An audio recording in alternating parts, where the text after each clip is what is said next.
हजुरआमा गाई बस्तुलाई घाँस पानी गर है। ए हुन्छ आमा हुन्छ।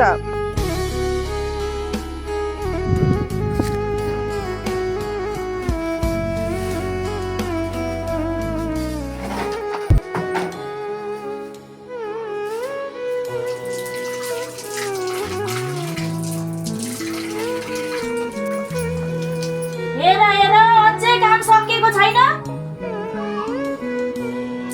हजुरआमा सकिन आँट्यो।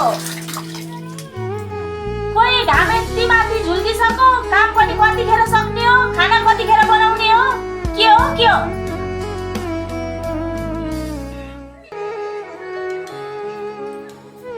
भाउजू, ए भाउजू, खाना खाने बेला भएन? कस्तो भोक लागिसक्यो, यो भाउजूले खाना पनि बनाउनु भएन कि क्या? अझै खाना पाकेको छैन, कत्रो बेर लागेको हो यति खाना पकाउन पनि यो भाउजूलाई त? एकैछिनमै नानी पाकिहाल्यो।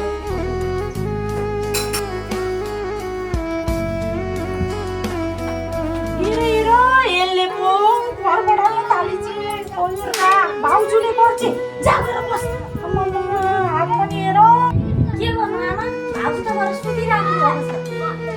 उसलाई पनि कति निन्द्रा लाग्दो रहेछ, घरको काम त सक्यो। उसलाई त ए बुहारी होइन आमा, अलिकति सन्चो भएन अनि यसो भड्केको थिएँ।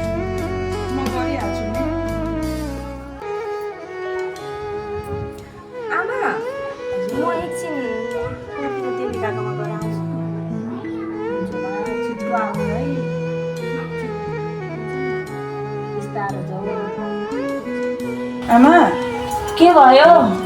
नानीलाई त्यसरी एक्लै एक्लै नपठाउनु भएको भए हुन्थ्यो। साथीकोमा जान्छु त भन्नुभयो, पनि धेरै चलाए जस्तो लाग्थ्यो। साथीकोमा भनेर अन्त्य कतै पो जानुभएको हो कि? भयो भयो, मेरो छोरीको बारेमा नराम्रो नभन। होइन आमा, मैले त्यही घरको इज्जत जोगाउनको लागि भनेको। भयो भयो, नानीका बारेमा चिन्ता लिनु पर्दैन। हामी बाबुआमा हुन्, तिमीहरूले चिन्ता लिनु पर्दैन। मेरो छोरी साथीको घरमा गएकी छे।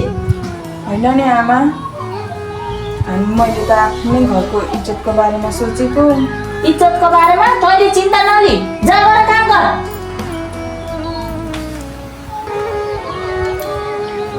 अनि पनि आउन आँटिन, साँझ पर्न आँट्यो। ए छोरी आइपुग्यौ? आएँ आमा, किन बाहिर बस्नु भएको? त्यतिकै एकछिन आमा, अरू छिटो आउनु पर्छ कि नानी साथीकोबाट। कहाँ चाहिँ गएको छु र हो आमा? ती साथीको घर त गएको हो नि, तपाईँलाई भनिवरी गएको होइन अघि?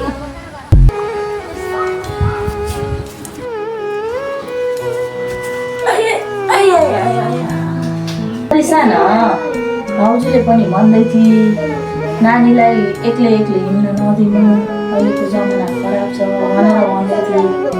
त्यही भएर सम्झाएको पो त।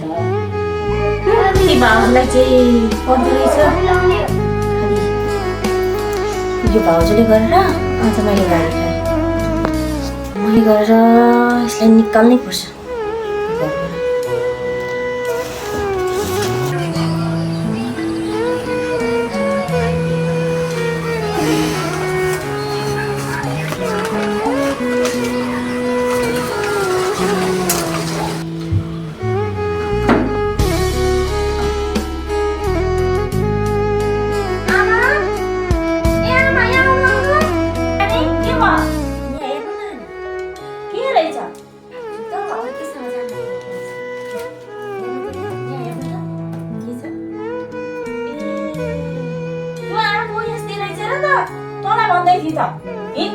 म देखाउँछु त्यसलाई।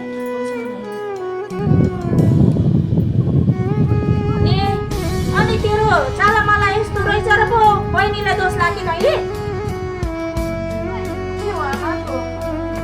कुन चाहिँसँग जान आँटिस त? कुन चाहिँसँग जान आँटिस?